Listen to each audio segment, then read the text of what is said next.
स्वः तत्सवितुर्वरेण्यं भर्गो देवस्य धीमहि धियो यो नः प्रचोदयात्। उस प्राण स्वरूप, दुखनाशक, सुख स्वरूप, श्रेष्ठ, तेजस्वी, पापनाशक, देव स्वरूप परमात्मा को हम अपनी अंतरात्मा में धारण करें। वह परमात्मा हमारी बुद्धि को सतमार्ग की ओर प्रेरित करे। भाइयों बहनों, जय श्री राम, जय गुरुदेव, जय माँ आदिशक्ति। आप सभी भाइयों बहनों की साधना से संबंधित जिज्ञासाओं का समाधान करते हुए मैं एक अत्यंत महत्वपूर्ण विचार को सम्मिलित कर रहा हूँ। यहाँ पर कुंडलिनी साधकों की जिज्ञासाओं का समाधान वीडियो नंबर 107 पर पंडित संजय जी की जिज्ञासा पर मैंने जो विचार व्यक्त किए थे, उस पर माताजी रूपाली देवी जी ने अमेरिका से अपने विचार प्रकट करते हुए लिखा है। प्रणाम गुरुजी, प्रणाम माताजी, प्रणाम। आपने जो बताया वो समस्या कई साधक भाई बहनों की होगी। साधक आगे बढ़ना चाहते हों पर पार्टनर में संयम ना हो तो आध्यात्मिक मार्ग में आगे बढ़ने में बहुत प्रॉब्लम होती है और मंजिल भी बहुत दूर लगती है। माताजी, यहाँ पर आपने जो लिखा है वास्तविक अर्थ में उस वीडियो में मैंने जो कहा था उसका अर्थ यह नहीं है जो आपने समझा है। मैंने वहाँ पर ब्रह्मचर्य के संबंध में थोड़ा सा विचार तो रखा है, किंतु मैंने यह बिल्कुल भी नहीं कहा और ना ही मेरे कहने का यह भावार्थ या तात्पर्य था कि व्यक्ति की सेक्सुअल लाइफ का उसकी आध्यात्मिक उन्नति पर किसी भी प्रकार से कोई विशेष प्रभाव पड़ता है।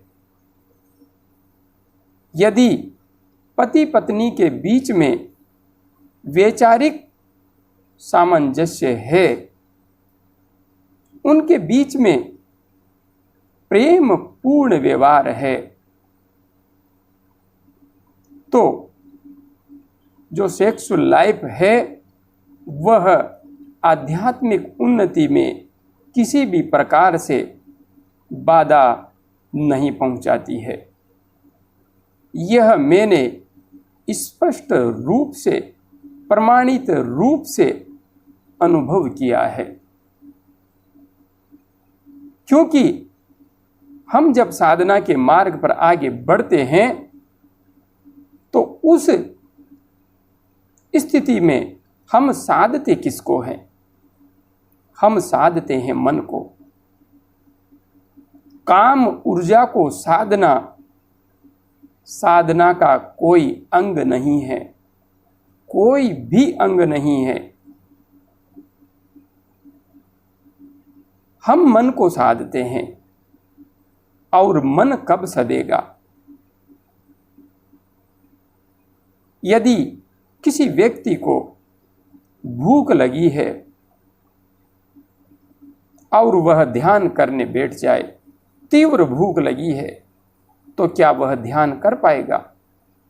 उसका ध्यान क्या आज्ञा चक्र पर या प्रकाश पुंज पर या किसी अन्य चक्र पर या किसी प्रतिमा पर टिक पाएगा? उसका मन कहाँ जाएगा? क्योंकि यह हमारा शरीर प्रकृति के अधीन है, माया के अधीन है, और माया को इतनी सहजता से हम पार कर जाएं, ऐसा बिल्कुल भी संभव नहीं है। यह शरीर माया के अधीन है। इस शरीर को चलाने के लिए भोजन चाहिए, तो भूख लगने पर भोजन आवश्यक है। जब भोजन पच जाए और न तो भूख रहे और ना ही पेट अत्यधिक भरा रहे। ऐसी स्थिति में ध्यान करने पर साधक को सहजता से ध्यान की प्राप्ति होती है। इसी प्रकार से यदि प्यास लगी है तो प्यासे व्यक्ति को ध्यान में पानी ही दिखाई देगा। उससे ध्यान करने के लिए कहेंगे तो वह यही कहेगा, प्यास से मरा जा रहा हूं, आपको ध्यान सूझ रहा है। यही नियम काम वासना के मारे व्यक्ति के ऊपर भी लागू होता है। जिस व्यक्ति के मस्तिष्क में काम भाव अत्यधिक भरा हुआ है और उसको जबरदस्ती ध्यान में बिठा भी दिया जाएगा तो उसका मन कहाँ जाएगा। एक स्त्री जो काम वासना से भरी हुई है उसको ध्यान में पुरुष ही दिखाई देगा, और एक पुरुष जिसके मस्तिष्क में काम वासना भरी हुई है उसे स्त्री ही दिखाई देगी। हाँ, यह अवश्य हो सकता है। कामुक व्यक्ति यदि पुरुष है तो वह स्त्री का ही ध्यान करने लगे तो संभव है कि उसका ध्यान कहीं न कहीं टिक भी जाए। किंतु यदि किसी अन्य लक्ष्य के बारे में उससे कहेंगे तो उसका मन वहां पर टिक ही नहीं सकता। यदि स्त्री को आप किसी पुरुष का ध्यान करने के लिए कहें ऐसी स्थिति में, तो हो सकता है उसका ध्यान टिक जाए, किंतु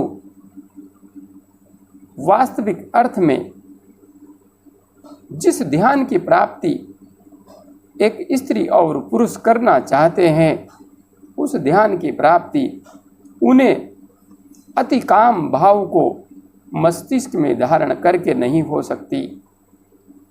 इसका एक ही समाधान है, भूख लगी है भोजन कर लो। जब भूख शांत हो ऐसी स्थिति में ध्यान का अभ्यास करो। जहां पर भूख ना हो वो स्थिति ध्यान के लिए सर्वोत्तम है।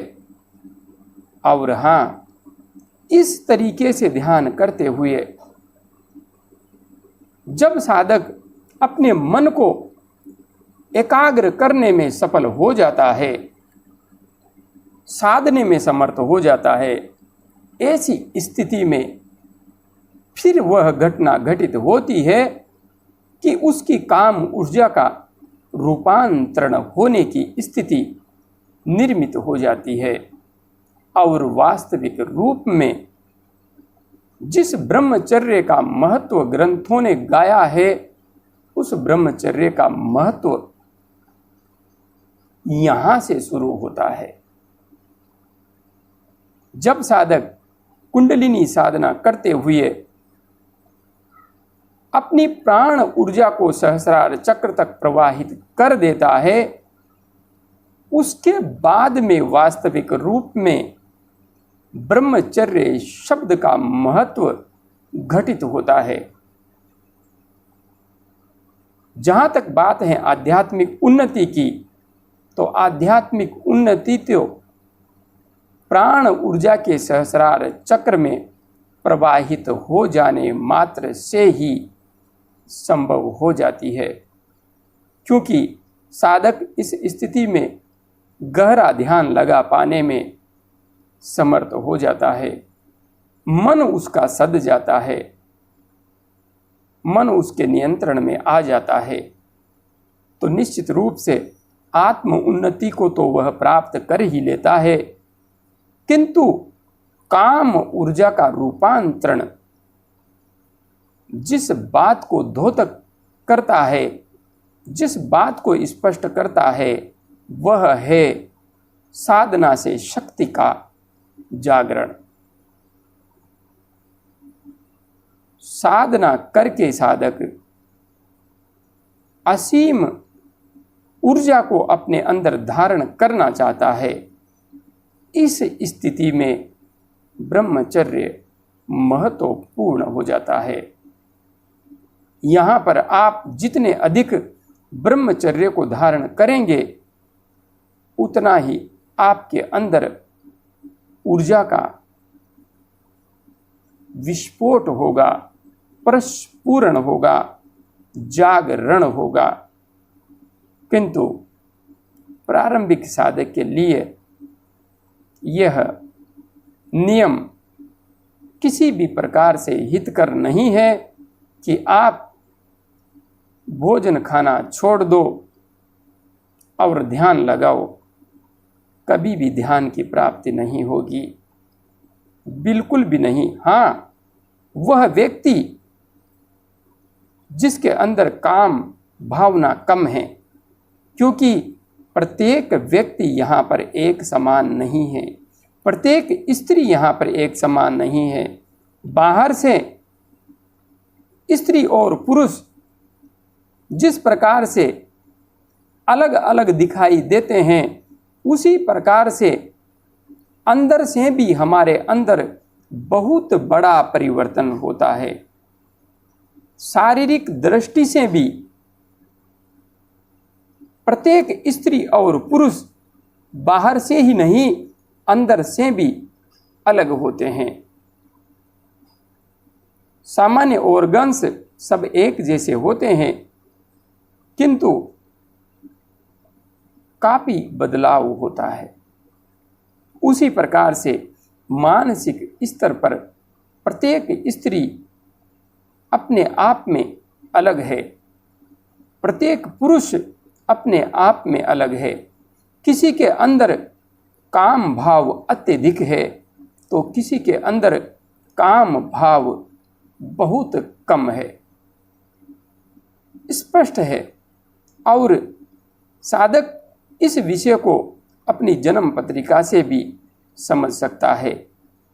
जिस प्रकार के ग्रह गोचर हमारी जन्म पत्रिका में होते हैं, उसी प्रकार की हमारी मानसिकता भी होती है। इसलिए जिस साधक को सामान्य रूप से ही ऐसी प्रवृत्ति मिली हुई है कि उसके अंदर काम भाव बहुत कम है, वह निश्चित रूप से प्रारंभिक स्तर से ही यदि ब्रह्मचर्य का पालन करता है तो उसे साधना करने में कोई समस्या नहीं आएगी।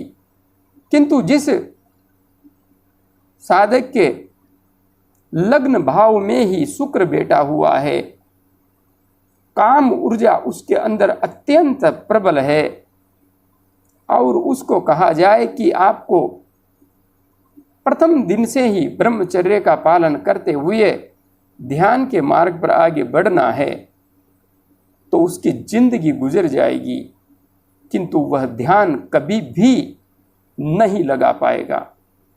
हाँ, संभोग करते हुए वह ध्यान की प्राप्ति निश्चित रूप से कर लेगा, इसमें कोई भी संशय नहीं है, कोई संशय नहीं है।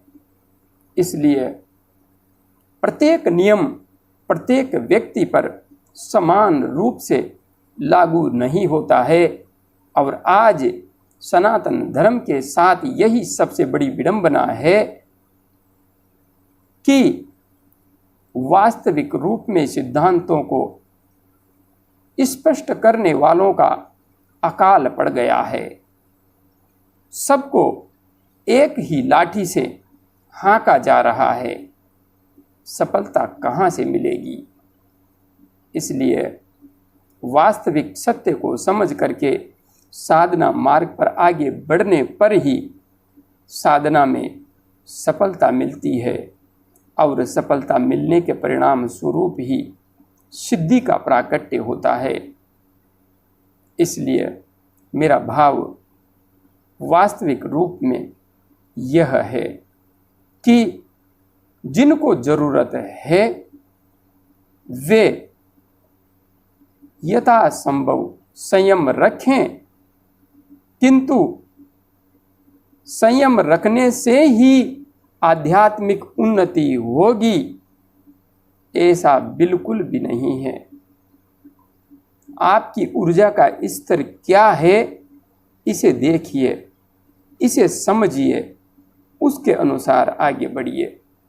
हाँ, संभोग को भी समाधि का द्वार निश्चित रूप से बनाया जा सकता है, निश्चित रूप से। और संभोग की प्रक्रिया को भी ध्यान का विकल्प बनाया जा सकता है। जिस प्रकार से एक साधक को प्रत्येक कर्म होशपूर्ण तरीके से करना चाहिए, उसी प्रकार से संभोग की प्रक्रिया को भी यदि पूर्ण होशपूर्ण तरीके से किया जाए तो यह भी अपने आप में ध्यान की एक गहरी पद्धति साबित हो सकता है, स्पष्ट रूप से साबित हो सकता है। क्योंकि यह एक ऐसी पद्धति है, ऐसी प्रक्रिया है जहाँ पर रोम रोम में स्फुरण होता है, रोम रोम में ऊर्जा का संचार होता है। और यदि उस पद्धति को गहनता पूर्वक समझ करके उसे ध्यान से जोड़ा जाए तो निश्चित रूप से आध्यात्मिक उन्नति में अत्यधिक सहायता प्राप्त हो सकती है। इसमें कोई भी संशय नहीं है, कोई संशय नहीं है। जय गुरुदेव, जय मां आदिशक्ति।